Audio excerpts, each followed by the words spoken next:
ನಿಮ್ಮ ಡಾಕ್ಟರ್ ನೇರ ಪ್ರಸಾರ ಕಾರ್ಯಕ್ರಮಕ್ಕೆ ಸ್ವಾಗತ. ನಾನು ಶಕುಂತಲಾ ಭೂಷಣ್.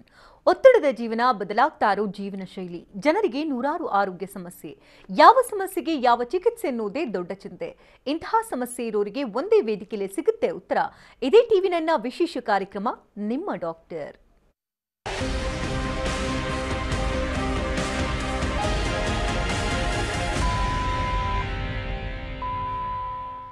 ಬದಲಾಗ್ತಾ ಇರುವಂತಹ ಜೀವನ ಶೈಲಿಯಿಂದ ಆರೋಗ್ಯದ ಮೇಲೆ ಸಾಕಷ್ಟು ರೀತಿಯ ಏರುಪೇರಾಗ್ತಾನೆ ಇರುತ್ತೆ. ಅದರಲ್ಲೂ ಪ್ರಮುಖವಾಗಿ ಗರ್ಭಧಾರಣೆಗೆ ಅನೇಕ ರೀತಿಯ ಸಮಸ್ಯೆಗಳು ಎದುರಾಗ್ತಾ ಇದೆ.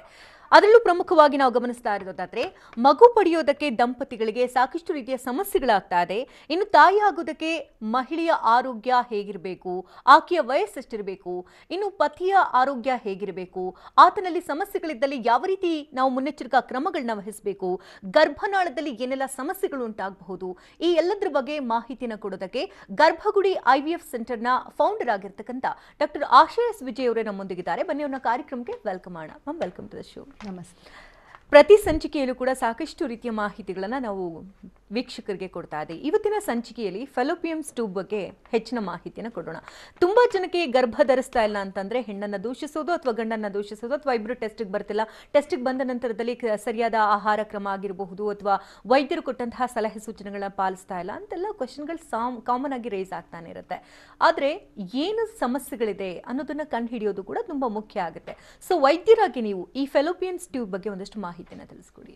ತುಂಬಾ ಇಂಪಾರ್ಟೆಂಟ್ ಟಾಪಿಕ್ ಇದು, ಗರ್ಭನಾಳ ಅಥವಾ ಫೆಲೋಪಿಯನ್ ಟ್ಯೂಬ್. ಯೂಶಲಿ ವೀಕ್ಷಕರಿಗೆ ಗರ್ಭಕೋಶದ ಐಡಿಯಾ ಇರುತ್ತೆ, ಆಮೇಲೆ ಅಂಡಾಶಯದನ್ನು ಸ್ವಲ್ಪ ಅವರು ತಿಳ್ಕೊಂಡಿರ್ತಾರೆ. ಬಟ್ ಈ ನಾಳ ಅಂತಿರುತ್ತಲ್ಲ, ಫೆಲೋಪಿಯನ್ ಟ್ಯೂಬ್ಸ್ ಅಂತ, ಸೊ ಅದ್ರ ಬಗ್ಗೆ ತುಂಬಾ ಜನ ವೀಕ್ಷಕರಿಗೆ ಮತ್ತೆ ಯಾರು ಮಗು ಆಗ್ಬೇಕು ಅಂತ ಇಷ್ಟಪಡ್ತಿರ್ತಾರೋ ಅವ್ರಿಗೆ ಅಷ್ಟು ನಾಲೆಜ್ ಇರಲ್ಲ. ಸೊ ಈ ಗರ್ಭನಾಳ ಅನ್ನೋದು ಬರೀ ಪೈಪ್ ಅಲ್ಲ, ಅದು ಹೇಗೆ ರಚನೆ ಇರುತ್ತೆ, ಅದು ಹೇಗೆ ಗರ್ಭಕೋಶಕ್ಕೆ ಒಂದ್ ಎಂಡ್ ಫಿಕ್ಸ್ ಆಗಿರುತ್ತೆ, ಇನ್ನೊಂದ್ ಎಂಡು ಓವರೀಸ್ ಹತ್ರ, ಅಂಡಾಶಯದ ಹತ್ರ ಇರುತ್ತೆ. ಸೊ ಪೀರಿಯಡ್ಸ್ ಆಗಿ ಮಧ್ಯ ಸೈಕಲ್ ಅಲ್ಲಿ ಯಾವಾಗ ಅಂಡಾಣು ಬಿಡುಗಡೆ ಆಗುತ್ತೋ ತುಂಬಾ ಚೆನ್ನಾಗಿ ಹೋಗ್ಬಿಟ್ಟು ಟ್ಯೂಬ್ ಅಂಡಕೋಶನ ಹಿಡ್ಕೊಳತ್ತೆ, ಎಗ್ನ ಕ್ಯಾಪ್ಚರ್ ಮಾಡ್ಕೊಳತ್ತೆ. Actually it is very miraculous, ಒಂಥರ ಮಿಸ್ಟಿಕಲ್. ಸೊ ಅದನ್ನ ಕ್ಯಾಪ್ಚರ್ ಮಾಡ್ಕೊಂಡು ಎಗ್ನ ಗರ್ಭನಾಳದೊಳಗಡೆ 24 hours ಅದಕ್ಕೆ ಪೋಷಣೆ ಮಾಡುತ್ತೆ. ಆ ಟೈಮಲ್ಲಿ ಹಸ್ಬೆಂಡ್ ವೈಫ್ ಪ್ರಾಪರ್ ಕಾಂಟ್ಯಾಕ್ಟ್ ಇದ್ದು ವೀರ್ಯಾಣುಗಳ ಸಮಸ್ಯೆ ಇಲ್ಲದೆ ಇರೋರು ವೀರ್ಯಾಣುಗಳೆಲ್ಲ ಟ್ಯೂಬ್ ಒಳಗಡೆ ಸ್ವಿಮ್ ಮಾಡುತ್ತೆ. ಯಾವುದು ಬೆಸ್ಟ್ ಸ್ಪರ್ಮ್ ಇರುತ್ತೋ ಆ ಎಗ್ನ ಹೋಗ್ಬಿಟ್ಟು ಫರ್ಟಿಲೈಸ್ ಮಾಡುತ್ತೆ. ಸೊ ಫರ್ಟಿಲೈಸ್ ಆದ್ಮೇಲೆ ಭ್ರೂಣ ಕ್ರಿಯೇಟ್ ಆಗೋದು ಗರ್ಭನಾಳದೊಳಗಡೆನೆ. ಸೊ ಅದಕ್ಕೆ ಪೌಷ್ಟಿಕಾಂಶ ಕೊಡೋದು, ಅದನ್ನ ಸ್ಲೋಲಿ ಯೂಟ್ರಸ್ ಕಡೆ ಕರ್ಕೊಂಡು ಹೋಗೋದು, ಆ ತರ ತುಂಬಾ ಡೈನಾಮಿಕ್ ಫಂಕ್ಷನ್ಸ್ ಇದೆ ಗರ್ಭನಾಳದ್ದು. ತುಂಬಾ ಜನದ ಮೈಂಡ್ ಅಲ್ಲಿ ಏನಂದ್ರೆ ಅದೊಂದ್ ಪೈಪ್, ಒಂದ್ ಕಡೆ ನೀರ್ ಹಾಕಿದ್ರೆ ಇನ್ನೊಂದ್ ಕಡೆ ಬರುತ್ತಲ್ಲ, ಆ ತರ ಅನ್ಕೊಂಡಿರ್ತಾರೆ. ಹಂಗಲ್ಲ, ಅದು ಸುಮಾರು ಕೆಲಸ ಒಳಗಡೆ ನಡೆಯುತ್ತೆ. ಫರ್ಟಿಲೈಸೇಷನ್ ನಡೆಯುತ್ತೆ, ವಾಪಸ್ ಭ್ರೂಣನ ತಗೊಂಡ್ಬರುತ್ತೆ. ನೀವ್ ಕೇಳಿರ್ಬೋದು ಎಷ್ಟೋ ಜನಕ್ಕೆ ಟ್ಯೂಬಲ್ ಪ್ರೆಗ್ನೆನ್ಸಿ ಆಗೋಯ್ತು, ರಪ್ಚರ್ ಆಗೋಯ್ತು ಅಂತಾರೆ. ಟ್ಯೂಬ್ ಸರಿ ಕೆಲಸ ಮಾಡದೇ ಇರೋರ್ಗೆ ಎಂಬ್ರಿಯೋ ರೋಲ್ ಆಗಲ್ಲ, ತಳ್ಳತ್ತೆ ಇದು ಟ್ಯೂಬ್ ನೀಟಾಗಿ ಗರ್ಭಕೋಶದ ಹತ್ರ. ಆಮೇಲೆ ಬಂದು ಗರ್ಭಕೋಶದೊಳಗಡೆ ಅದು ಅಂಟ್ಕೊಂಡು 9 months ಬೆಳೆಯುತ್ತೆ. ಸೊ ಟ್ಯೂಬ್ದ ಇನಿಷಿಯಲಿ ಕೆಲಸ ಎಲ್ಲ ನಡಿಬೇಕಾಗಿರೋದು. ಅಕಸ್ಮಾತ್ ಲೇಡಿಗೆ ಟ್ಯೂಬ್ ಬ್ಲಾಕ್ ಇತ್ತು ಅಂತ ಇಟ್ಕೊಳ್ಳಿ, ಅವಾಗ ವೀರ್ಯಾಣು ಮತ್ತೆ ಅಂಡಾಣು ಮೀಟೆ ಮಾಡಲ್ಲ. ಸೊ ಅದು ಅವ್ರಿಗೆ ಗೊತ್ತೂ ಆಗ್ತಿರಲ್ಲ. ಹೆಂಗಸರಿಗೆ ಸ್ಕ್ಯಾನ್ ಅಲ್ಲೂ ಗರ್ಭನಾಳ ಕಾಣಲ್ಲ, ವೆರಿ ಇಂಪಾರ್ಟೆಂಟ್. ನಾವು ಸ್ಕ್ಯಾನ್ ಮಾಡಿಸಿದೀವಿ ಎಲ್ಲ ನಾರ್ಮಲ್ ಅಂತಾರೆ, ಬಟ್ ಟ್ಯೂಬ್ಸ್ ಕಾಣಲ್ಲ ನಮ್ಗೆ ಅದರಲ್ಲಿ. ಸೊ ಅದಕ್ಕೆ ಟ್ಯೂಬ್ಗೆನೆ ಬೇರೆ ಟೆಸ್ಟ್ಗಳಿದೆ, ಅದನ್ನ ಮಾಡಿಸ್ಕೊಂಡ್ರೆ ಮಾತ್ರ ನಮ್ಗೆ ಗರ್ಭನಾಳ ವರ್ಕ್ ಆಗ್ತಿದ್ಯಾ ಇಲ್ವಾ ಅಂತ ಕಾಣೋದು. ಅದಕ್ಕೆ ಇದು ವೆರಿ ಇಂಪಾರ್ಟೆಂಟ್ ಟಾಪಿಕ್ ಇವತ್ತು. ಆ ಟ್ಯೂಬ್ ಬ್ಲಾಕೇಜ್ ಆಗಿದೆ ಅಂತ ಹೇಗೆ ತಿಳ್ಕೊಳ್ಳೋದು, ಏನೇನು ಕಾರಣಗಳು ಬ್ಲಾಕ್ ಆಗಕ್ಕೆ ಅಂತೀರಿ? ಕರೆಕ್ಟ್, ಗರ್ಭನಾಳಗಳು ಬ್ಲಾಕ್ ಆಗಿದೆ ಅಂದ್ರೆ ಒಂದು HSG ಮಾಡ್ಬೋದು, ಹಿಸ್ಟೋಸಾಲ್ಪಿಂಗೋಗ್ರಾಮ್ ಅಂತ. ಬ್ಲಾಕ್ ಅಂದ್ರೆ ಹೇಗಾಗುತ್ತೆ ಅದು? ಇನ್ಫೆಕ್ಷನ್ ಅನ್ನೋದು ಲೇಡೀಸ್ಗೆ ತುಂಬಾ ಕೆಳಗಡೆ ಯೋನಿಲ್ ಇರುತ್ತೆ, ಅಥವಾ ಸೆಕ್ಷುಯಲಿ ಕಾಂಟ್ಯಾಕ್ಟೆಡ್ ಡಿಸೀಸಸ್ ಇರ್ಬೋದು, STDs. ಸೊ ಅದು ಕರೆಕ್ಟ್ ಆಗಿ ಅವ್ರು ತೋರಿಸ್ಕೊಳ್ಳಿಲ್ಲ, ಟ್ರೀಟ್ಮೆಂಟ್ ತಗೊಳ್ಳಿಲ್ಲ ಅಂದ್ರೆ ಅದು ಮೇಲ್ಗಡೆ ಅಸೆಂಡ್ ಆಗುತ್ತೆ. ಮೊದ್ಲು ಗರ್ಭಕೋಶಕ್ಕೆ ಹೋಗುತ್ತೆ ಕೆಳಗಡೆ ವೆಜೈನಾ ಇಂದ, ಆಮೇಲೆ ಗರ್ಭನಾಳಕ್ಕೆ ಹೋಗ್ಬಿಡುತ್ತೆ. ಗರ್ಭಕೋಶದಲ್ಲಿ ಎವ್ರಿ ಮಂತ್ ಪೀರಿಯಡ್ಸ್ ಆಗೋದ್ರಿಂದ ಇನ್ಫೆಕ್ಷನ್ ಎಲ್ಲ ಔಟ್ಸೈಡ್ ಶೆಡ್ ಆಗ್ಬಿಡುತ್ತೆ. ಗರ್ಭನಾಳದಲ್ಲಿ ಆತರ ಇಲ್ವಲ್ಲ, ಸೊ ಹೋಗ್ಬಿಟ್ಟು ಅಲ್ಲಿ ಎಲ್ಲ ಇನ್ಫೆಕ್ಷನ್ ಆಗಿ ಬ್ಲಾಕ್ಸ್ ಆಗ್ಬಿಡುತ್ತೆ. ಸೊ ಸುಮಾರು ಜನ ಹೆಂಗಸರಿಗೆ ಅದ್ರ ಸೂಚನೆನೇ ಇರಲ್ಲ, ಯಾಕಂದ್ರೆ ಪೀರಿಯಡ್ ಬರ್ತಿರುತ್ತೆ, ಹಸ್ಬೆಂಡ್ ವೈಫ್ ನಾರ್ಮಲ್ ಇರ್ತಾರೆ, ಕಾಂಟ್ಯಾಕ್ಟ್ ಕರೆಕ್ಟ್ ಆಗಿ ಇಟ್ಕೋತಿರ್ತಾರೆ, ಬಟ್ ಅದು ಬ್ಲಾಕ್ ಆಗ್ಬಿಟ್ಟಿರುತ್ತೆ. ಸೊ ಅದು HSG ಮೂಲಕ ಕಂಡುಹಿಡಿಬಹುದು. ಹಿಸ್ಟೋಸಾಲ್ಪಿಂಗೋಗ್ರಾಮ್ ಅಂತೀವಿ. ಪೀರಿಯಡ್ ಆಗಿ 15 ದಿವಸದೊಳಗಡೆ ಮಾಡಿಸ್ಲೇಬೇಕದು, 15 ದಿವಸ ಆದ್ಮೇಲೆ ಮಾಡಿಸ್ಬಾರ್ದು. ಆಮೇಲೆ ಒಂದು ಡೈ ಇಂಜೆಕ್ಟ್ ಮಾಡ್ತೀವಿ ಕೆಳಗಡೆಯಿಂದ, ಟ್ಯೂಬ್ ಇಂದ ಬರೋವಾಗ ಎಕ್ಸ್ರೇಸ್ ತಗೋತೀವಿ. ಓಕೆ. ಸೊ ನೀಟಾಗಿ ಡೈ ಬರೋದ್ ಕಾಣುತ್ತೆ. ನಾನ್ ಸುಮಾರು ಜನದಲ್ಲಿ ನೋಡಿರೋದು ಏನಂದ್ರೆ ಒಂದು 10 ವರ್ಷದಿಂದ ಒಂದು HSG ಮಾಡಿಸಿರ್ತಾರೆ, ಆಮೇಲೆ ಅದ್ ಎಲ್ಲಾ ಕಡೆ ಬಿಸಾಕಿರ್ತಾರೆ. ಎಕ್ಸ್ರೇ ಫುಲ್ ಹಾಳಾಗೋಗಿರುತ್ತೆ, ಮಾಸ್ಲಾಗೋಗಿರುತ್ತೆ, ಏನು ಕಾಣಿಸ್ತಿರಲ್ಲ. ಅಲ್ಲಿ ರೇಡಿಯಾಲಜಿಸ್ಟ್ ಒಂದು ರಿಪೋರ್ಟ್ ಕೊಟ್ಟಿರ್ತಾರೆ, ಟ್ಯೂಬ್ಸ್ ನಾರ್ಮಲ್, ಅದನ್ನ ಇಟ್ಕೊಂಡು 10 years ವೇಸ್ಟ್ ಮಾಡ್ತಾರೆ. ಸೊ ಈ ಪ್ರೋಗ್ರಾಮ್ದು ಮೇನ್ ಉದ್ದೇಶ ಅಂದ್ರೆ ಹೆಂಗಸರಿಗೆ ಗರ್ಭನಾಳದ್ದು ಐಡಿಯಾ ಇರಬೇಕು, ಪ್ಲಸ್ ಅದು ಟೆಸ್ಟ್ಗಳು ಮಾಡಿಸ್ಕೋಬೇಕು. ಓಕೆ. ಈಗ ಗರ್ಭನಾಳ ಅಂತ ಹೇಳ್ತಾ ಇದ್ರಿ, ಈಗ ಹೆಣ್ಮಕ್ಳಿಗೆ ಅಂದ್ರೆ ಯಾವ ಸಂದರ್ಭದಲ್ಲಿ ಇದ್ರ ಬಗ್ಗೆ ಎಚ್ಚೆತ್ಕೊಳ್ಬೇಕು? ಯಾವ ವಯಸ್ಸಿನಲ್ಲಿ, ಅಥವಾ ಮದುವೆ ಆದೆ 10 ವರ್ಷನ ಅಥವಾ 2 ವರ್ಷ ಅಥವಾ 1 ವರ್ಷದೊಳಗಡೆ ಈ ಟೆಸ್ಟ್ ಅನ್ನ ಮಾಡಿಸ್ಕೊಳ್ಬೇಕು ಅಂತೇಳಿ? Very important question. Actually 1 year ಒಳಗಡೆ ಅವ್ರಿಗೆ ರಿಸಲ್ಟ್ ಸಿಕ್ಲಿಲ್ಲ, ಸೆಕ್ಷುವಲ್ ಕಾಂಟ್ಯಾಕ್ಟ್ ನಾರ್ಮಲ್ ಇಟ್ಕೊಳ್ತಾ ಇದ್ದಾರೆ, ಹಸ್ಬೆಂಡ್ ಫುಲ್ ನಾರ್ಮಲ್ ಆಗಿದ್ದಾರೆ, ಅವ್ರಿಗೆ ಪ್ರೆಗ್ನೆನ್ಸಿ ಆಗ್ತಿಲ್ಲ ಅಂದ್ರೆ ಅವ್ರಿಗೊಂದು ಡೌಟ್ ಗರ್ಭನಾಳದ ಕಡೆ ಬರಬೇಕು. ಸೊ 1 year 2 years ಒಂದು IUI ಟ್ರೀಟ್ಮೆಂಟ್, ನಾರ್ಮಲ್ ಕಾಂಟ್ಯಾಕ್ಟ್ ಎಲ್ಲ ಇಟ್ಕೊಂಡಿದ್ದಾರೆ, ಅವ್ರಿಗೆ ಸಕ್ಸಸ್ ಸಿಗ್ತಿಲ್ಲ, ಅವಾಗ ಅವ್ರು ಗರ್ಭನಾಳದ ಟೆಸ್ಟ್ ಹೋಗ್ಲೇಬೇಕು.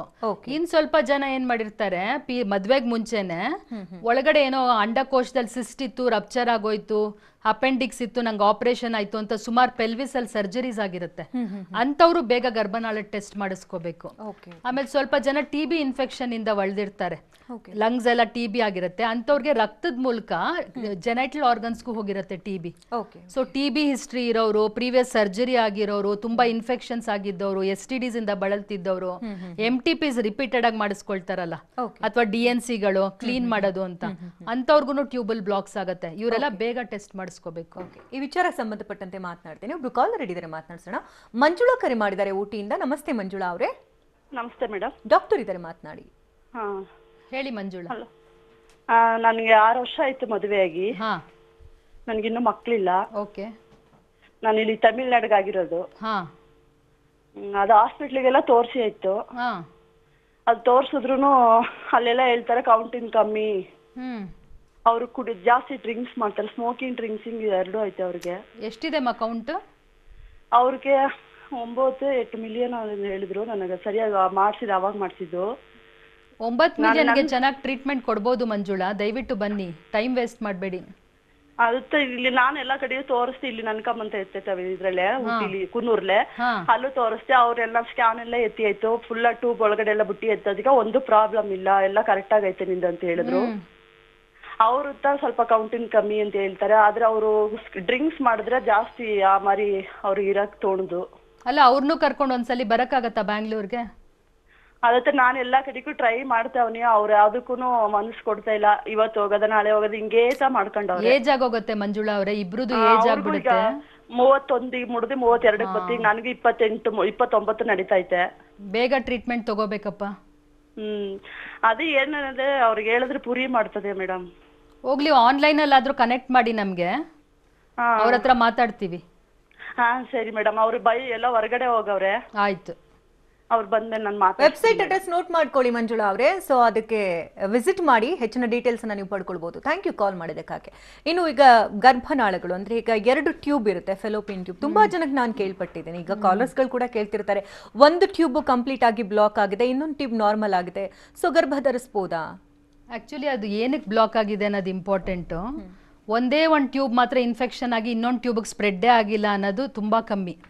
ಸೊ ಯೂಶಲಿ ಇನ್ಫೆಕ್ಷನ್ ಇದ್ರೆ ಒಂದ್ ಕಡೆ ಬ್ಲಾಕ್ ಆಗಿರುತ್ತೆ, ಇನ್ನೊಂದ್ ಕಡೆ ಅನ್ಹೆಲ್ತಿ ಅಂತೂ ಇರುತ್ತೆ.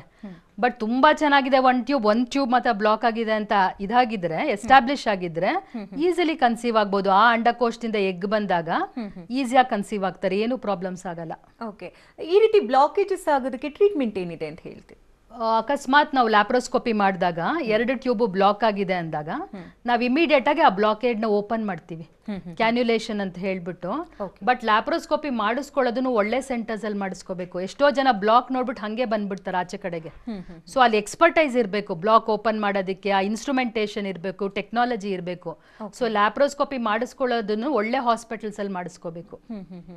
ಸೊ ಅಂದ್ರೆ ಟ್ರೀಟ್ಮೆಂಟ್ ವಿಧಾನ ನೋಡೋದಾದ್ರೆ ಯಾವ ರೀತಿ ಇರುತ್ತೆ? ಇವಾಗ ಫಸ್ಟ್ ಟ್ಯೂಬ್ದು ಪೇಟೆನ್ಸಿ ನೋಡ್ತೀವಿ. ಅವ್ರಿಗೆ ಟ್ಯೂಬ್ 2 ಬ್ಲಾಕ್ ಇದೆ ಅಂದ್ರೆ ಅವ್ರಿಗೆ ಲ್ಯಾಪ್ರೋಸ್ಕೋಪಿಗೆ ಪೋಸ್ಟ್ ಮಾಡ್ತೀವಿ. ಲ್ಯಾಪ್ರೋಸ್ಕೋಪಿ ಅಂತಂದ್ರೆ ನಾವು ಕ್ಯಾಮ್ರಾ ಹಾಕ್ಬಿಟ್ಟು ಒಳಗಡೆ ಕ್ಲೀನ್ ಆಗಿ ನೋಡಿ ಎಲ್ಲಿ ಬ್ಲಾಕ್ ಇದೆ ಅಂತ ನೋಡಿ ಅದಕ್ಕೆ ವೈರ್ ಹಾಕ್ಬಿಟ್ಟು ಓಪನ್ ಮಾಡ್ತೀವಿ. ಸೊ ಅದೇ ಟೈಮಲ್ಲಿ ಅಂಡಕೋಶ, ಯೂಟ್ರಸ್ ಎಲ್ಲಾನು ಒಂದೇ ಸಲ ಸ್ಪ್ಯಾನ್ ಮಾಡಿ ಏನು ಪ್ರಾಬ್ಲಮ್ಸ್ ಇದ್ರೆ, ಪೆಲ್ವಿಸ್ ಅಲ್ಲಿ ಫೈಬ್ರಾಯ್ಡ್ಸ್ ಇದ್ರೆ ಅದನ್ನು ತೆಗೆದು, ಸುಮಾರು ಜನಕ್ಕೆ ನೀವು ನೋಡಿರ್ಬೋದು ಟ್ಯೂಬ್, ಓವರೀಸ್, ಇಂಟೆಸ್ಟೈನ್ ಎಲ್ಲ ಒಂದಕ್ಕೊಂದು ಅಂಟ್ಕೊಂಡ್ಬಿಟ್ಟಿರುತ್ತೆ, ಅಂತವ್ರಿಗೂ ಕರೆಕ್ಟ್ ಆಗಿ ಪ್ರೆಗ್ನೆನ್ಸಿ ಆಗ್ತಿರಲ್ಲ, ಅದಕ್ಕೆ ನಾವು ಅಡೇಷನ್ಸ್ ಅಂತೀವಿ.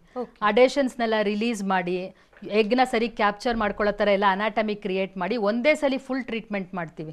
ಸೊ ಲ್ಯಾಪ್ರೋಸ್ಕೋಪಿ ಅಂದರೆ ತುಂಬ ಜನ ಮುಂದೆ ಬರಲ್ಲ, ಬಟ್ ಆಕ್ಚುಲಿ ಅದು ತುಂಬಾ ಇಂಪಾರ್ಟೆಂಟ್ ಸ್ಟೆಪ್ ಕನ್ಸೀವ್ ಆಗೋದಕ್ಕೆ. ಓಕೆ, ಈಗ ತುಂಬಾ ಜನ ನಾವು ನೋಡ್ತಿರ್ತೀವಿ, ಈಗ ಮೊದಲನೇ ಮಗು ಆಗಿರುತ್ತೆ, ಒಂದೇ ಮಗು ಸಾಕು ಅಂತ ತುಂಬಾ ಜನ ಆಪರೇಷನ್ ಮಾಡ್ಕೊಂಡಿರ್ತಾರೆ. ಏನೋ ಹೆಚ್ಚು ಕಮ್ಮಿ ಆದ ನಂತರದಲ್ಲಿ ಅಥವಾ ಇನ್ನೊಂದು ಮಗು ಬೇಕು ಅಂತ ಸುಮಾರು ದಿನಗಳ ನಂತರದಲ್ಲಿ ಆ ಟ್ಯೂಬ್ ನ ಓಪನ್ ಮಾಡ್ತಾರೆ. ಸೊ ಆಗ ಮಕ್ಕಳಾಗೋ ಚಾನ್ಸಸ್ ಇರುತ್ತಾ? ಟ್ಯೂಬ್ಸ್ನ ಫಸ್ಟ್ ಕಟ್ ಮಾಡಿ ಹೊಲ್ದ್ಬಿಟ್ಟಿರ್ತಾರೆ ಸೆಪರೇಟ್ ಆಗಿ, ಅದನ್ನ ಮತ್ತೆ ಜೋಡಣೆ ಮಾಡ್ತಾರೆ, ಬಟ್ ಅದರ ಸಕ್ಸಸ್ ರೇಟ್ ಬರೀ 10%. ಸೊ ನಾವು ತುಂಬಾ ಜನಕ್ಕೆ ಟ್ಯೂಬಲ್ ಸರ್ಜರಿ ಆಗಿ ಮತ್ತೆ ರಿಓಪನ್ ಮಾಡಿಸ್ಕೊಂಡು ಮಗು ಆಗ್ತಿಲ್ಲ ಅನ್ನೋರ್ಗೆ IVF ಇವಾಗ ವರದಾನ ಅವ್ರಿಗೆ. ಸೊ ನಾವ್ ಅದೇನ್ ಮತ್ತೆ ಜೋಡಣೆ ಮಾಡ್ಬೇಕಾಗಿರೋದು ಬೇಕಾಗಿಲ್ಲ, ಹಾಗೆ IVF ಅಲ್ಲಿ ಅವ್ರ ಮಗು ಮಾಡ್ಕೊಡ್ಬೋದು. ಸೊ ಟ್ಯೂಬೆಕ್ಟಮಿ ಆಗಿ ಮಗು ಏನಾರ ಪ್ರಾಬ್ಲಮ್ ಆಗಿ ಇನ್ನೊಂದು ಬೇಕು ಅಂದಾಗ IVF ಮೂಲಕ ಅವ್ರು ನೀಟಾಗಿ ಮಗು ಮಾಡ್ಕೋಬಹುದು, ಯಾವುದೇ ರೀತಿ ಸಮಸ್ಯೆ ಆಗಲ್ಲ. ಓಕೆ, ಇನ್ನು ಟ್ಯೂಬ್ ನ ಹೆಲ್ದಿ ಆಗಿ ಇಟ್ಕೊಳ್ಬೇಕು ಅಂತಂದ್ರೆ ಏನ್ ಮಾಡ್ಬೇಕು ಅಂತ ಹೇಳ್ತೀರಿ? ಲೈಫ್ ಸ್ಟೈಲ್ ಇಂಪಾರ್ಟೆಂಟಾ ಅಥವಾ ಆಹಾರ ಕ್ರಮನ ಹೇಗೆ? ತುಂಬಾ ಇಂಪಾರ್ಟೆಂಟ್ ಅದು. ಮೆನ್ಸ್ಟ್ರಲ್ ಹೈಜೀನ್ ಅಂತ ಏನಿರುತ್ತೆ, ಮೆನ್ಸ್ಟ್ರಿಯೇಷನ್ ಟೈಮಲ್ಲಿ ಅವ್ರು ಹೈಜೀನಿಕ್ ಆಗಿರ್ಬೇಕು. ಅವ್ರಿಗೆ ಏನು ಪ್ಯಾಡ್ಸ್ ಎಲ್ಲ ಚೇಂಜ್ ಮಾಡ್ತಾರೋ ಫ್ರೀಕ್ವೆಂಟ್ ಆಗಿ ಚೇಂಜ್ ಮಾಡಬೇಕು. ತುಂಬಾ 8 hours ಎಲ್ಲ ಆದ್ರೆ ಅದ್ ಬ್ಲೀಡ್ ಆಗಿರೋದೆಲ್ಲ ಮತ್ತೆ ಇನ್ಫೆಕ್ಷನ್ ಆಗಿ ಅಸೆಂಡ್ ಆಗುತ್ತೆ. ಆಮೇಲೆ ನೀವು ನೋಡಿರ್ಬೋದು ತುಂಬಾ ಡರ್ಟಿ ಕ್ಲಾತ್ಸ್ ಎಲ್ಲ ಯೂಸ್ ಮಾಡ್ತಾರೆ, ಸರಿಗ ಅದನ್ನ ವಾಶ್ ಮಾಡಲ್ಲ, ಡ್ರೈ ಮಾಡಲ್ಲ. ಸೊ ಮೆನ್ಸ್ಟ್ರಲ್ ಹೈಜೀನ್ ತುಂಬಾ ಇಂಪಾರ್ಟೆಂಟ್. ಆಮೇಲೆ ಇವಾಗ in the name of advertisements ಇವಾಗ ತುಂಬಾ ಜನ ಕಾಸ್ಮೆಟಿಕ್ಸ್ ಎಲ್ಲ ತುಂಬಾ ಯೂಸ್ ಮಾಡ್ತಾರೆ. ಸೊ ಅದನ್ನೆಲ್ಲ ಅವಾಯ್ಡ್ ಮಾಡಬೇಕು. ಈ ಕೆಮಿಕಲ್ಸ್ ಸೊ ಮಾಡಬಾರ್ದು. ಆಮೇಲೆ ತುಂಬಾ ಒಬೆಸಿಟಿ ಇರೋರಿಗೆ ಅಲ್ಲೆಲ್ಲ ಫಂಗಲ್ ಇನ್ಫೆಕ್ಷನ್, ಜೆನೆಟಲ್ ಇನ್ಫೆಕ್ಷನ್ಸ್ ಜಾಸ್ತಿ ಇರುತ್ತೆ. ಸೊ ಅಂತವ್ರು ಕರೆಕ್ಟ್ ಆಗಿ ಅದನ್ನ ಒಬೆಸಿಟಿನ ಇದ್ ಮಾಡ್ಕೋಬೇಕು. ಡಯಾಬಿಟಿಸ್ ಇರೋರಿಗೆ ತುಂಬಾ ಇನ್ಫೆಕ್ಷನ್ಸ್ ಆಗತ್ತೆ ಆ ಏರಿಯಾ, ಪೆಲ್ವಿಕ್ ಏರಿಯಾ. ಸೊ ಅವ್ರು ಕಂಟ್ರೋಲ್ ಮಾಡ್ಕೋಬೇಕು ಶುಗರ್ಸ್ನ. So daily walk important. ನೀವು ಹೇಳ್ದಂಗೆ ಲೈಫ್ ಸ್ಟೈಲು, ನೀರು ಸರಿ ಕುಡಿಬೇಕು, ಯೂರಿನ್ ಇನ್ಫೆಕ್ಷನ್ ಆಗ್ದಂಗೆ ನೋಡ್ಕೋಬೇಕು. ಸ್ವಲ್ಪ ಮೂತ್ರ ಏನಾರ ಉರಿ ಆದ್ರೆ ಇಮಿಡಿಯೇಟ್ ಆಗಿ ಹೋಗಿ ತೋರಿಸ್ಕೋಬೇಕು. ಸೊ ಇದೆಲ್ಲ ವೆರಿ ಇಂಪಾರ್ಟೆಂಟ್ ಕ್ರಮಗಳು. ಓಕೆ, ಇದೇ ವಿಚಾರಕ್ಕೆ ಸಂಬಂಧಪಟ್ಟಂತೆ ಇನ್ನಷ್ಟು ಮಾಹಿತಿನ ನಾನು ನಿಮ್ಮಿಂದ ಪಡ್ಕೊಳ್ತೀನಿ. ದಿನ ಸಂಚಿಕೆಯಲ್ಲಿ ಗರ್ಭಧಾರಣೆಯ ಸಮಸ್ಯೆಗಳ ಬಗ್ಗೆ ಮಾತನಾಡ್ತಾ ಇದ್ವಿ. ಡಾಕ್ಟರ್ ಆಶಾ ಎಸ್ ವಿಜಯ್ ಅವರು ಕೂಡ ನಮ್ಮೊಂದಿಗಿದ್ದಾರೆ. ಇನ್ನಷ್ಟು ಮಾಹಿತಿನ ಪಡ್ಕೋಣ. ಆಗ್ಲೇ ಮಾತನಾಡ್ತಾ ಇದ್ವಿ ಫೆಲೋಪಿಯನ್ ಟ್ಯೂಬ್ಸ್ ಬಗ್ಗೆ. ಸೊ ಎಕ್ಸ್ಟರ್ನಲ್ ಆಗಿ ಏನೆಲ್ಲ ಸಮಸ್ಯೆಗಳಾಗುತ್ತೆ ಅಂತ ತಿಳಿಸ್ತಾ ಇದ್ರಿ. ಸೊ ಇಂಟರ್ನಲ್ ಆಗಿ ಏನಾದರೂ ಸಮಸ್ಯೆಗಳಾಗುತ್ತಾ? ಅದರಿಂದ ಏನಾದ್ರು ಬ್ಲಾಕ್ ಆಗೋ ಚಾನ್ಸಸ್ ಇರುತ್ತಾ? ಹೌದು, ಇಂಟರ್ನಲ್ ಆಗಿ ಇನ್ಫೆಕ್ಷನ್ಸ್ ಆಗ್ಬೋದು. ನಾನು ಹೇಳ್ದಂಗೆ TB ಇನ್ಫೆಕ್ಷನ್ ಲಂಗಿಂದ ಒಳಗಡೆನೆ ಸ್ಪ್ರೆಡ್ ಆಗಿ ಟ್ಯೂಬ್ಸ್ ಬರ್ಬೋದು. ಇನ್ನೊಂದು ಎಂಡೋಮೆಟ್ರಿಯೋಸಿಸ್ ಅಂತ ನಾವು ಡಿಸ್ಕಸ್ ಮಾಡ್ತಾ ಇರ್ತೀವಲ್ವಾ, ಪೀರಿಯಡ್ ಟೈಮಲ್ಲಿ ಸಿಕ್ಕಾಪಟ್ಟೆ ಹೊಟ್ಟೆ ನೋವು, ಒದ್ದಾಡ್ತಿರ್ತಾರೆ ಅಂತವ್ರಿಗೆ ಆಚೆ ಬ್ಲೀಡಿಂಗ್ ಆಗತ್ತಲ್ಲ, ಆತರ ಒಳಗಡೆನೂ ಬ್ಲೀಡಿಂಗ್ ಆಗುತ್ತೆ. ಇಂಟರ್ನಲ್ ಗರ್ಭನಾಳದೊಳಗಡೆ ಬ್ಲಡ್ ಹೋಗ್ಬಿಟ್ಟು ಬರುತ್ತೆ ಆಚೆ ಕಡೆಗೆ. ಸೊ ಅಂತ ಟೈಮಲ್ಲಿ ಅವ್ರಿಗೆ ಸಿವಿಯರ್ ಪೇನ್ ಬರುತ್ತೆ. ಮತ್ತೆ ರಿಪೀಟೆಡ್ ಆಗಿ ಅಲ್ಲಿ ಬ್ಲಡ್ ಕಲೆಕ್ಟ್ ಆಗೋದ್ರಿಂದ ಅದೆಲ್ಲ ಫೈಬ್ರೋಸ್ ಆಗ್ಬಿಟ್ಟು ಟ್ಯೂಬಲ್ ಬ್ಲಾಕ್ಸ್ ಆಗುತ್ತೆ. ಸೊ ಪೀರಿಯಡ್ ಟೈಮಲ್ಲಿ ಹೊಟ್ಟೆ ನೋವು ಇರೋದು ಸರ್ವೇ ಸಾಮಾನ್ಯ ಅನ್ಬಿಟ್ಟು ನೆಗ್ಲೆಕ್ಟ್ ಮಾಡಬಾರ್ದು. ಅದಕ್ಕೂ ಕರೆಕ್ಟಾಗಿ ಟ್ರೀಟ್ಮೆಂಟ್ ತಗೊಂಡ್ರೆ ಈ ಬ್ಲಾಕ್ಸ್ನೆಲ್ಲ ನಾವು ಅವಾಯ್ಡ್ ಮಾಡ್ಬೋದು. ಓಕೆ, ಸೊ ಈ ಮಂತ್ ಅಂದರೆ ನವೆಂಬರ್ ಮಂತು 14ನೇ ತಾರೀಕಷ್ಟೇ ಮಕ್ಕಳ ದಿನಾಚರಣೆ ಕೂಡ ಮುಗಿದಿದೆ. ಸೊ ಸಾಕಷ್ಟು ಆಫರ್ಗಳು ಕೂಡ ನಡೀತಾ ಇದೆ ಅಂತ ಹೇಳ್ತಾ ಇದ್ದೆ. ಏನೇನು ಆಫರ್ಸ್ ಇದೆ? ಮಕ್ಕಳಿರಲ್ಲವ್ವ ಮನೆ ತುಂಬಾ ಅಂತ ನವೆಂಬರಲ್ಲಿ ನಾವು ಆಫರ್ಸ್ ಮಾಡಿದೀವಿ. ನಾನು ಆಕ್ಚುಲಿ ಕನಕ್ಪುರ ಮತ್ತೆ ಸಿರಾ ಕ್ಯಾಂಪ್ ಅಲ್ಲಿ ನೋಡಿದ್ದು, ತುಂಬಾ ಜನಕ್ಕೆ ತಪ್ಪು ಕಲ್ಪನೆಗಳಿದೆ. ಸೊ ಅವ್ರಿಗೆ ಅವೇರ್ನೆಸ್ ಕೂಡ ಇಲ್ಲ, ನಾನು ಹೋದ್ರೆ ಮಗು ಆಗತ್ತೆ ಅಂತ. 10, 12, 13, 14 ಇಯರ್ಸ್ ಬಿಟ್ಬಿಟ್ಟಿರ್ತಾರೆ. ಸೊ ಅಂತವ್ರೆಲ್ಲ ಬಂದು ಒಂದು ಫ್ರೀ ಸೆಮೆನ್ ಅನಾಲಿಸಿಸ್, ವೀರ್ಯ ಪರೀಕ್ಷೆ ಪ್ಲಸ್ ಒಂದು ಸ್ಕ್ಯಾನ್, ಅದು ಫ್ರೀ ಇದೆ. ಸೊ ನವೆಂಬರ್ 30th ಒಳಗಡೆ ಅವ್ರು ನಮ್ದು GG ಟೆಲಿಕಾಲಿಂಗ್, GG ಕೇರ್ ಅಂತಿದೆ. ಸೊ ಅದು ಕಾಲ್ ಮಾಡಿದ್ರೆ ಅವ್ರಿಗೊಂದು ಕೋಡ್ ಕೊಡ್ತಾರೆ. ಆ ಕೋಡ್ ತಗೊಂಡು ಯಾವ ಸೆಂಟರ್ ಹತ್ರನೋ ಬಂದ್ರೆ ಅವ್ರಿಗೊಂದು ವೀರ್ಯಾಣು ಪರೀಕ್ಷೆಗಳು ಫ್ರೀ ಮಾಡ್ತೀವಿ, ಪ್ಲಸ್ ಒಂದು ಸ್ಕ್ಯಾನು ಫ್ರೀ ಇರುತ್ತೆ. ಎಕ್ಸ್ಪರ್ಟ್ಸ್ ಜೊತೆ ಕೂಡ್ಕೊಂಡು ಒಂದು ಸಮಾಲೋಚನೆ ಮಾಡಿ ನೆಕ್ಸ್ಟ್ ಏನ್ ಮಾಡ್ಬೇಕು ಅಂತಾನೂ ಅವ್ರು ಮಾತಾಡ್ಬೋದು. ಸೊ ಇದನ್ನ ಉಪಯೋಗ ಪಡ್ಕೊಳ್ಳಿ ಅಂತ ನಾವ್ ಇದನ್ನ ಹಮ್ಮಿಕೊಂಡಿದೀವಿ. ಅಂದ್ರೆ ಎಷ್ಟನೇ ತಾರೀಕು ತನಕ ಈ ಆಫರ್ ಇದೆ? ಅಂದ್ರೆ ನವೆಂಬರ್ 30th ಒಳಗಡೆ ರಿಜಿಸ್ಟರ್ ಆಗ್ಬಿಟ್ರೆ ನೆಕ್ಸ್ಟ್ ಮಂತ್ ಕೂಡ ಇದು ಎಕ್ಸ್ಟೆಂಡ್ ಆಗಿದೆ. ಓಕೆ, ಜೊತೆಗೆ ಕ್ಯಾಂಪ್ಸ್ ಕೂಡ ಮಾಡ್ತಾ ಇರ್ತೀವಿ. ಸೊ ನೆಕ್ಸ್ಟ್ ಕ್ಯಾಂಪ್ ಎಲ್ಲಿದೆ? ನಮ್ದು 25ನೇ ತಾರೀಕು ನವೆಂಬರ್ ಮಹದೇವ್ಪುರ ಅಲ್ಲಿದೆ. ಸೊ ಹತ್ರದಲ್ಲಿ ಇರೋರೆಲ್ಲ ಇದರ ಸರ್ವಿಸಸ್ ನ ಪಡ್ಕೋಬೇಕು. ಡಿಸೆಂಬರ್ 11 ನಮ್ಗೆ ಹೊಸೂರಲ್ಲಿದೆ. ಆಮೇಲೆ ಡಿಸೆಂಬರ್ ಲಾಸ್ಟ್ ವೀಕ್ ಕೋಲಾರಲ್ಲಿದೆ. ಸೊ ಈ ತರ ಹಲವಾರು ಕಡೆ ಮಾಹಿತಿಗಳು ಸಿಗತ್ತೆ. ಅವ್ರ ವೆಬ್ಸೈಟ್ಗೆ ಹೋದ್ರೆ ದಯವಿಟ್ಟು ಅದ್ರ ಉಪಯೋಗ ಪಡ್ಕೋಬೇಕು. ಓಕೆ, ಮತ್ತೊಬ್ರು ಕಾಲರ್ ಇದ್ದಾರೆ, ಪ್ರತಿಭಾ ಕರೆ ಮಾಡಿದ್ದಾರೆ ಮೈಸೂರಿನಿಂದ. ನಮಸ್ತೆ ಪ್ರತಿಭಾ ಅವರೇ. Good morning madam. ಡಾಕ್ಟರ್ ಇದ್ದಾರೆ, ಮಾತನಾಡಿ. ನಮಸ್ತೆ, ಹೇಳಿ ಪ್ರತಿಭಾ. ನನಗೆ ಟಿಬೆಕ್ಟಮಿ ಆಗಿದೆ, ಸಿಸರಿನ್ ಆಗಿ ಟಿಬೆಕ್ಟಮಿ ಆಗಿದೆ. ಆದ್ರೆ ಮಗು ಎಕ್ಸ್ಪೈರ್ಡ್ ಆಗಿರೋದ್ರಿಂದ ನನ್ಗೆ ಮತ್ತೆ ಮಗು ಬೇಕು. ಓಕೆ, ಒಂದೇ ಮಗುಗೆ ಟ್ಯೂಬೆಕ್ಟಮಿ ಮಾಡಿಸ್ಕೊಂಡ್ರಾ? ಒಂದೇ ಮಗುಗೆ ಟ್ಯೂಬೆಕ್ಟಮಿ ಮಾಡಿಸ್ಕೊಂಡ್ರಾ? ಹೌದು ಮೇಡಮ್. ಯಾಕಪ್ಪ? ಸಿಸರಿನ್ ಆಗಿತ್ತಲ್ಲ ಅಂತ ಹೇಳ್ಬಿಟ್ಟು ನಾನು ಮಾಡಿಸ್ಕೊಂಡೆ. ಓಕೆ, ಎಷ್ಟು ವರ್ಷ ಆಯ್ತು? ಒಂದು 10 years ಆಗಿದೆ. ಆಮೇಲೆ ಬಂದು ಡಾಕ್ಟರ್ಸ್ ಹತ್ರ ತೋರಿಸ್ಕೊಳ್ಳಿಲ್ವಾ? ಇಲ್ಲ ತೋರಿಸ್ಕೊಳ್ಳಿಲ್ಲ ಮೇಡಮ್, ಆದ್ರೆ ಈಗ ಮಗು ಬೇಕು ಅನಿಸ್ತಾ ಇದೆ. ಓಕೆ, ನೀವು ಇಮಿಡಿಯೇಟ್ ಆಗಿ ಬಂದ್ರೆ ನಿಮ್ಗೆ IVF ಮೂಲಕ ಮಗು ಆಗತ್ತೆ. ಎಷ್ಟು ಏಜು ನಿಮ್ಗೆ? ನನ್ಗೀಗ 34. ಮತ್ತೆ ಸುಮ್ಮನೆ ಕೂತ್ಕೋಬಾರ್ದು, ಎಗ್ಸ್ ಎಲ್ಲ ಕಮ್ಮಿ ಆಗ್ಬಿಡತ್ತೆ, ಆದಷ್ಟು ಬೇಗ ಬನ್ನಿ. ಹಾ ಮೇಡಮ್. ಓಕೆ ಓಕೆ, ಧನ್ಯವಾದ ಪ್ರತಿಭಾ ಕರೆ ಮಾಡೋದಕ್ಕಾಗಿ. ಈಗ ನಾನಾ ಕಡೆಯಿಂದ ಕಾಲರ್ಸ್ಗಳು ಕೂಡ ಮಾತಾಡ್ತಾರೆ. ಸೊ ಗರ್ಭ ಗುಡಿ ಅನ್ನೋದು ಈಗ ಬ್ಯಾಂಗ್ಳೂರಲ್ಲಿದೆ ಅಥವಾ ಜೊತೆಗೆ ಎಲ್ಲೆಲ್ಲಿ ಸೆಂಟರ್ಸ್ ಇದೆ. ಇನ್ ಕೇಸ್ ಅವ್ರು ಬ್ಯಾಂಗ್ಳೂರಲ್ಲೇ ಬಂದು ತೋರಿಸ್ಬೇಕು ಅಂತಂದ್ರೆ ಅವ್ರು ಉಳ್ಕೊಳ್ಳೋದಕ್ಕೆ ಏನಾದ್ರು ಫೆಸಿಲಿಟೀಸ್ ಇದೆಯಾ ನಿಮ್ಮ ಕಡೆ? ಡೆಫಿನೆಟ್ಲಿ ಇದು ತುಂಬಾ ಯೋಚನೆ ಮಾಡಿ ನಾವು PG ಫೆಸಿಲಿಟೀಸ್ನ ಮಾಡಿದ್ದೀವಿ. ಅದೆಲ್ಲ ಫ್ರೀ ಇರುತ್ತೆ ಅವ್ರಿಗೆ ಅಕಾಮಿಡೇಷನ್, ಮತ್ತೆ ಹೆಲ್ತಿ ಫುಡ್ಡು ಸಿಗುತ್ತೆ. ಹಾಸ್ಪಿಟ್ಲ್ ಪಕ್ಕಾನೇ ಇರೋದ್ರಿಂದ ತುಂಬಾ ಈಸಿಯಾಗಿ ಅವ್ರು ಕಮ್ಯೂಟ್ ಮಾಡ್ಬೋದು. ಹಸ್ಬೆಂಡ್ಸು ತುಂಬಾ ದಿವಸ ಇಲ್ಲಿ ಇರೋದಕ್ಕಾಗಲ್ವಲ್ಲ ಅವ್ರ ಟ್ರೀಟ್ಮೆಂಟ್ ಜೊತೆಗೆ. ಸೊ ಲೇಡಿಗೆಲ್ಲ ಸಪೋರ್ಟ್ ನಾವು ಕೊಟ್ಟು ಟ್ರೀಟ್ಮೆಂಟ್ ಕೊಟ್ಟು ಕನ್ಸೀವ್ ಆದ್ಮೇಲೆ ಕಳಿಸ್ಕೊಡ್ತೀವಿ.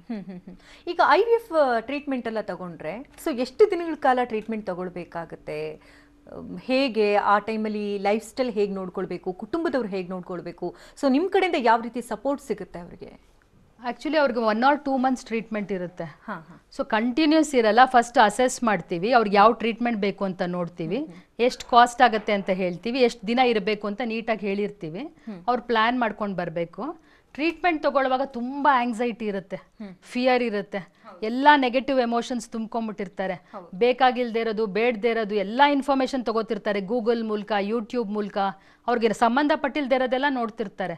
ಸೊ ಆ ಥರ ತೊಗೊಂಡು ಅವ್ರು ಫಿಯರ್ ತಗೋಬಾರ್ದು. ಯಾಕಂದರೆ ನೆಗೆಟಿವ್ ಎಮೋಷನ್ಸ್ ಬಂದಿದ ತಕ್ಷಣ ನಮಗೆ ರಿಸಲ್ಟ್ಸ್ ಕಮ್ಮಿ ಆಗಿಬಿಡುತ್ತೆ. ಯಾಕಂದರೆ ಮೈಂಡ್ ಆ್ಯಂಡ್ ಬಾಡಿ ವರ್ಕ್ ಮಾಡೋದೇ ಟುಗೆದರು. ಸೊ ಮೈಂಡಲ್ಲಿ ನೀವು ತುಂಬ ಫಿಯರು, ನೆಗೆಟಿವ್ ಎಮೋಷನ್ಸ್, ಆಂಗ್ಸೈಟಿ ಇದ್ದರೆ ಖಂಡಿತ ಅದು ಪ್ರಾಬ್ಲಮ್ ಆಗುತ್ತೆ. ಆಮೇಲೆ ಹಸ್ಬೆಂಡ್ ವೈಫಲ್ಲಿ ಒಬ್ರನ್ನೊಬ್ರು ದೂಷಿಸೋದು ಬಿಡಬೇಕು. ಯಾಕಂದ್ರೆ ಅವ್ರಿಬ್ರಿಗೂ ಸೇರಿ ಪಾಪು ಆಗ್ತಿರೋದು. ಸೊ ಮನೆಯವರು ಅರ್ಥ ಮಾಡ್ಕೋಬೇಕು ಇವ್ರು ಏನು what are they going through ಅಂತ. ಕಂಪ್ಲೀಟ್ ಫ್ಯಾಮಿಲಿ ಸಪೋರ್ಟ್ ಕೊಟ್ರೆ ಅಮೇಜಿಂಗ್ ರಿಸಲ್ಟ್ಸ್ ಬರುತ್ತೆ. ಓಕೆ, ಇನ್ನು ಪುರುಷರಲ್ಲಿ ನಾವು ಗಮನಿಸಿದಂತೆ ಈಗ ಒಬ್ರು ಕಾಲರ್ ಕೂಡ ಹೇಳಿದ್ರು ಎಗ್ ಕೌಂಟಿಂಗ್ ತುಂಬಾ ಕಡಿಮೆ ಇದೆ, ಸ್ಪರ್ಮ್ ಕೌಂಟಿಂಗ್ ತುಂಬಾ ಕಡಿಮೆ ಇದೆ. ಅಂದ್ರೆ ಮಹಿಳೆಯರಲ್ಲೂ ಕೂಡ ಆ ರೀತಿ, ಅಂದ್ರೆ ಈಗ ಚಿಕ್ಕ ಏಜಲ್ಲೇ ಫ್ರೀಸ್ ಮಾಡುವಂತಹ ಫೆಸಿಲಿಟೀಸ್ ಕೂಡ ಇದೆ. ಸೊ ಈಗ ಪುರುಷರಲ್ಲಿ ಆ ರೀತಿ ಸಮಸ್ಯೆಗಳೇನಾದ್ರೂ ಇದ್ದಲ್ಲಿ ಸೊ ಅವರಿಗೆ ಅತ್ಯಾಧುನಿಕ ಚಿಕಿತ್ಸಾ ವಿಧಾನಗಳ ಮೂಲಕ ಅವರು ಮಗು ಪಡೆಯೋದಕ್ಕೆ ಸಾಧ್ಯ ಇದೆಯಾ? ತುಂಬಾ ಮುಂದುವರೆದಿದೆ ಇದರಲ್ಲಿ ಟೆಕ್ನಾಲಜಿ ಮೆನ್ ಇನ್ಫರ್ಟಿಲಿಟಿಲಿ. ಸೊ ಅವ್ರು 9 million ಅಂತ ಹೇಳ್ಬಿಟ್ಟು ನಮ್ಗೆ ಆಗಲ್ಲ ಅಂತಿದ್ರಲ್ಲ, 1 million ಅವ್ರಿಗೂ ಆಗತ್ತೆ, 50,000 ಅವ್ರಿಗೂ ಆಗುತ್ತೆ. ಅಷ್ಟು ಟೆಕ್ನಾಲಜಿ ಮುಂದುವರೆದಿದೆ ಇವಾಗೆಲ್ಲ. ಸೊ ಅವ್ರು ಬಂದ್ಬಿಟ್ಟು ಕರೆಕ್ಟಾಗಿ ಅಪ್ರೋಚ್ ಮಾಡಿದ್ರೆ ಈ ಕೌಂಟಿಗೆ ನಾವು ಏನು ಮಾಡ್ಬೋದು ಅಂತ ಹೇಳ್ತೀವಿ. ಸುಮಾರು ಜನ 6 IUI ಮಾಡ್ಬಿಟ್ಟು ಫೇಲ್ ಆಗಿರುತ್ತೆ, ಮೆನ್ ಪ್ರಾಬ್ಲಮ್ ಇರುತ್ತೆ. ಅವ್ರಿಗೆ DFI ಅಂತ ಒಂದು ಟೆಸ್ಟ್ ಮಾಡಿ ಹೈ ಇದ್ರೆ ನಾವು ಹೆಂಗೆ ಬೆಸ್ಟ್ ಸ್ಪರ್ಮ್ಸ್ ಪಿಕ್ ಮಾಡಿ ಇವ್ರಿಗೆ ಮಗು ಮಾಡ್ಕೋಬಹುದು ಅಂತೆಲ್ಲ ಸೈನ್ಸ್ ಬೆಳೆದಿದೆ. ಸೊ ಅಂಥವ್ರಿಗೆ ಈಸಿಯಾಗಿ ಕನ್ಸೀವ್ ಆಗ್ಬೋದು. ಇವಾಗ ತುಂಬಾನೇ ಹೆಲ್ಪ್ ಆಗುತ್ತೆ. ತುಂಬಾ ಜನಕ್ಕೆ ಅಂದ್ರೆ ಈಗ IVF ಮುಖಾಂತರ ಮಗು ಆಗಿದ್ರೆ ನಾರ್ಮಲ್ ಆಗಿರುತ್ತಾ ಇಲ್ವಾ ಆ ಒಂದು ಪ್ರಶ್ನೆ ಇರುತ್ತೆ. ಸೊ ಇದಕ್ಕೆ ಒಂದು ಉತ್ತರ ಕೊಡೋದಾದ್ರೆ, ಆಕ್ಚುಲಿ ನಾನು ಅವಾಗಲೇ ಹೇಳಿದ್ನಲ್ಲ, ಗರ್ಭನಾಳಲ್ಲಿ ಆಗೋದ ಕೆಲಸನ ನಾವು ಆಚೆ ಕಡೆ ಲ್ಯಾಬಲ್ಲಿ ಮಾಡ್ತೀವಿ ಅಷ್ಟೇ. ಸೊ ಬೇರೆ ಏನು ಅದರಲ್ಲಿ ವ್ಯತ್ಯಾಸ ಆಗಲ್ಲ. ಆಮೇಲೆ ಅವ್ರಿಗೆ 9 months ಪ್ರೆಗ್ನೆನ್ಸಿ ಬೇರೆಯವ್ರಿಗೆ ಯಾವ ತರ ಕಂಟಿನ್ಯೂ ಆಗುತ್ತೋ ಅದೇ ತರ ಕಂಟಿನ್ಯೂ ಆಗುತ್ತೆ. ಸೊ ಅವ್ರ ಡೆವಲಪ್ಮೆಂಟ್ ಎಲ್ಲ ನಾರ್ಮಲ್ಲೇ ಇರುತ್ತೆ. ಈಗ 50 ವರ್ಷದಿಂದ IVF ಬೇಬೀಸ್ ನೋಡಿದೀವಿ, ಅವರಲ್ಲಿ ಸೆವರಾಲ್ ರಿಸರ್ಚಸ್ ಆಗಿದೆ. ಅವ್ರದ್ದು ಮೆಂಟಲ್ ಫ್ಯಾಕಲ್ಟಿ ಇರ್ಬೋದು, ಫಿಸಿಕಲ್ ಇರ್ಬೋದು, ಎಲ್ಲ ಸ್ಟಡಿ ಆಗಿದೆ. ಅಬ್ಸಲ್ಯೂಟ್ಲಿ ನಾರ್ಮಲ್ ಬೇಬಿಗೂ IVF ಬೇಬಿಗೂ ಯಾವುದೇ ತರ ಪ್ರಾಬ್ಲಮ್ಸ್ ಇರೋದೇ ಇಲ್ಲ. ಓಕೆ, ಈಗ ಒಂದು ಒಳ್ಳೆ ಹಾಸ್ಪಿಟಲ್ನ ಚೂಸ್ ಮಾಡೋದು ಕೂಡ ತುಂಬಾ ಇಂಪಾರ್ಟೆಂಟ್ ಆಗುತ್ತೆ. ಜೊತೆಗೆ ಟೈಮ್ ಕೂಡ ಲ್ಯಾಗ್ ಆಗೋದಿಲ್ಲ. ಸೊ ಬೇಗ ರಿಸಲ್ಟ್ ಸಿಗೋ ಚಾನ್ಸಸ್ ಇರುತ್ತೆ. ಸೊ ಗರ್ಭಗುಡಿನ ಯಾಕೆ ಚೂಸ್ ಮಾಡಬೇಕು ಅಂತೀರಿ? Very important question. ಆ್ಯಕ್ಚುಲಿ ನಾವು ಹೋಗಬೇಕು ಅಂದರೆ ಆ ಸೆಂಟರ್ ಬಗ್ಗೆ ಚೆನ್ನಾಗಿ ರಿಸರ್ಚ್ ಮಾಡ್ಕೊಂಡು ಹೋಗಬೇಕು. ಯಾಕಂದರೆ ಹೋಗ್ಬಿಟ್ಟು ಅಲ್ಲಿ ಸಿಕ್ಕಾಕೊಂಡ್ಬಿಟ್ಟು ಒದ್ದಾಡಬಾರ್ದು. ಸೊ ಗರ್ಭಗುಡಿಲಿ ಏನೇನು ಸಕ್ಸಸ್ ರೇಟ್ಸ್ ಬಂದಿದೆ ಅಂತ ಎಲ್ಲ ಅಬ್ಸಲ್ಯೂಟ್ಲಿ ನಮ್ಮ ವೆಬ್ಸೈಟಲ್ಲಿ ಇರುತ್ತೆ. ಆಮೇಲೆ ವರ್ಡ್ ಆಫ್ ಮೌತಲ್ಲೂ ಕೇಳ್ಬೋದು ಟ್ರೀಟ್ಮೆಂಟ್ ತೊಗೊಂಡಿರೋದು ಹೇಗಿತ್ತು ಎಕ್ಸ್ಪೀರಿಯನ್ಸ್ ಅಂತ. ಆಮೇಲೆ ಟೀಮ್ ಆಫ್ ಡಾಕ್ಟರ್ಸ್, ಎಂಬ್ರಿಯಾಲಜಿಸ್ಟ್ ಮತ್ತು ನಮ್ಮ ಸ್ಟಾಫ್ಸು ಹೇಗೆ ಒಂದೇ ಗುರಿ ಕಡೆ ವರ್ಕ್ ಮಾಡ್ತಾರೆ ಅಂತಂದರೆ ಅಬ್ಸಲ್ಯೂಟ್ಲಿ ಕಪಲ್ಸ್ಗೆ ಡಿಲೈಟ್ ಬರೋದ್ರಲ್ಲಿ ಆಶ್ಚರ್ಯನೇ ಇಲ್ಲ. So everybody works with one vision, one mission, ಅದಂದರೆ ಬಂಜೆತನ ನಿರ್ಮೂಲನ. ಸೊ ಅದ ಕಡೆ ನಾವು ಗಮನ ಕೊಟ್ಟು ವರ್ಕ್ ಮಾಡ್ತೀವಿ. ಇನ್ ಕೇಸ್ ಈಗ ಡೋನರ್ಸ್ ಹತ್ರ ಹೋಗಬೇಕು ಅಥವಾ ಸ್ಯಾರೋಗೆಸಿ ಮದರ್ ಬೇಕು, ಸೊ ಆ ಫೆಸಿಲಿಟೀಸ್ ಎಲ್ಲ ನಿಮ್ಮಲ್ಲಿ ಇದೆಯಾ? ಅಬ್ಸಲ್ಯೂಟ್ಲಿ. ART ಬ್ಯಾಂಕ್ಸ್ ಜೊತೆ ನಮ್ಮ ಹತ್ರ ಇದಿರುತ್ತೆ. ಸೊ ಯಾರ್ಯಾರು ಕರೆಕ್ಟಾಗಿ ರಿಜಿಸ್ಟರ್ ಆಗಿ ಫಾಲೋ ಮಾಡ್ತಿರ್ತಾರೆ ರೂಲ್ಸ್ ಅಂಡ್ ರೆಗ್ಯುಲೇಷನ್ಸು ಅಂಥವ್ರನ್ನ ಮಾತ್ರ ನಾವು ತಗೊಂಡಿರ್ತೀವಿ. ಪರ್ಫೆಕ್ಟಾಗಿ ಸ್ಕ್ರೀನ್ ಮಾಡ್ತೀವಿ ಡೋನರ್ಸ್ನ, ಸರೋಗೇಟ್ಸ್ನ, ಎಲ್ಲ ಫೆಸಿಲಿಟೀಸು ಅಂಡರ್ ಒನ್ ರೂಫ್ ಕೊಡ್ತೀವಿ. ಜೊತೆಗೆ ಗೌಪ್ಯ ಮಾಹಿತಿನ ಅಂದ್ರೆ ಅದನ್ನ ಇಡಬೇಕಾಗುತ್ತೆ. ಸೊ ಅದರಲ್ಲಿ ಯಾವ ರೀತಿ ಸೀಕ್ರೆಟ್ಸ್ ಮೇಂಟೈನ್ ಮಾಡೋದು? ಅವ್ರ ಕನ್ಸೆಂಟ್ ಫಾರ್ಮ್ಸ್ ಎಲ್ಲ ನಾವು ತಗೊಂಡು ಎಕ್ಸ್ಪ್ಲೈನ್ ಮಾಡಿ ತಗೊಳ್ತೀವಿ. ಆಮೇಲೆ ನಾವು ಯಾರಿಗೂ ಡೋನರ್ಸ್ಗೆ ಮತ್ತು ಮದರ್ಸ್ಗೆ ಪರಿಚಯನೇ ಆಗ್ದಂಗೆ ಬೇರೆ ಬೇರೆ ಫ್ಲೋರಲ್ ಟ್ರೀಟ್ಮೆಂಟ್ ಕೊಡ್ತೀವಿ. ಸೊ ಅವ್ರಿಗೆ ಅಬ್ಸಲ್ಯೂಟ್ಲಿ ಅದ್ರ ಭಯನೇ ಬೇಡ, ಗೌಪ್ಯತೆ ಮೇಂಟೈನ್ ಮಾಡ್ತೀವಿ. ಓಕೆ ಡಾಕ್ಟರ್, ಕಾರ್ಯಕ್ರಮಕ್ಕೆ ಆಗಮಿಸಿ ಹಲವು ಮಾಹಿತಿ ನೀಡಿದ್ದಕ್ಕಾಗಿ ಧನ್ಯವಾದ. Thank you so much. ವೀಕ್ಷಕರೇ, ಡಾಕ್ಟರ್ ಆಶಾ ಎಸ್ ವಿಜಯವ್ರನ್ನ ಭೇಟಿ ಮಾಡಬೇಕಂದ್ರೆ ಅಡ್ರೆಸ್ ಪ್ಲೇಟ್ ಈ ರೀತಿ ಇದೆ, ನೋಟ್ ಮಾಡ್ಕೊಳ್ಳಿ. Garbhagudi IVF centre, Hanumanthanagar, Jayanagar, Kalyananagar, Electronic City ಮತ್ತು ಮಾರತ್ಹಳ್ಳಿಯಲ್ಲಿ ಬ್ರಾಂಚಸ್ಗಳಿದೆ. ಕಾಂಟ್ಯಾಕ್ಟ್ ನಂಬರ್ ಈ ರೀತಿದೆ, 88800909ಕ್ಕೆ ಕರೆ ಮಾಡಬಹುದು. ಜೊತೆಗೆ ಮತ್ತೊಂದು ಸಂಖ್ಯೆ 9148038971, ಮತ್ತೊಂದು ಸಂಖ್ಯೆ 9148499992ಕ್ಕೆ ಕರೆ ಮಾಡಬಹುದು. ಜೊತೆಗೆ ವೆಬ್ಸೈಟ್ ಅಡ್ರೆಸ್ ಕೂಡ ಇದೆ, www.garbhagudi.comಗೆ ವಿಸಿಟ್ ಮಾಡಿದ್ರೆ ಹೆಚ್ಚಿನ ಡೀಟೇಲ್ಸ್ ಅನ್ನು ನೀವು ಪಡ್ಕೊಳ್ಬಹುದಾಗಿದೆ.